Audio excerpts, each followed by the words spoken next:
Районның дәүләт учреждениеләре һәм иҗтимагый хезмәт күрсәтү хезмәткәрләре оешмаларының профсоюз рәисе Татьяна Морозова башка вазифага күчү сәбәпле бу җаваплылыктан азат ителде. Бүгеннән башлап әлеге вазифа район ЗАГС бүлеге җитәкчесе Гөлшат Евлахинада.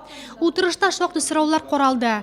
Профсоюз әгъзаларының санатор-курорт ял итүләреннән алып, имгәнгән очракта матди ярдәм алуга кадәр. Профсоюз это от этого и слова, что союз. Профсоюз һөнәри осталар союзы дигән сүздән алынган. Ул халыкның мәнфәгатьләрен яклый. Бездә 6 меңләп муниципаль хезмәткәр исәптә тора. Профсоюзга керү бик отышлы. Без моны үз мисалыбызда раслыйбыз. Профсоюз тамгасы төшерелгән мондый яктасмаларны кичә тагын бер учреждение активистлары киде. Халыклар дуслыгы йортында мәгариф тармагы хезмәткәрләренең профсоюз утырышы узды. Онда Татарстанның 7 районыннан килгән профсоюз вәкиле катнашты. Бездә беренчедән әйтәсе килә, бик күп яңалыклар беләбез без монда. Ишетәбез. Шул ук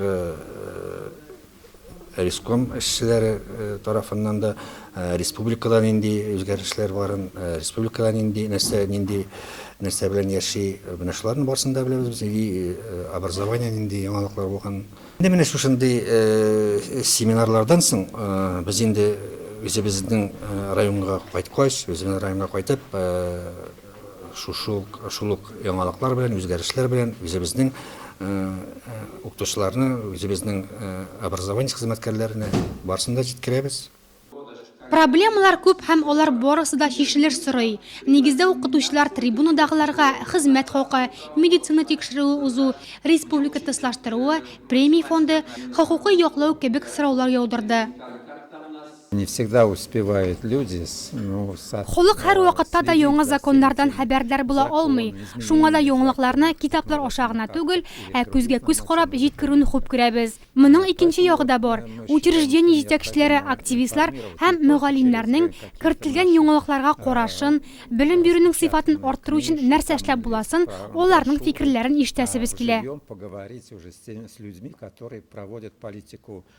Яңалыклар да юк түгел. Якын арада укытучыларның хезмәт хакы артачак.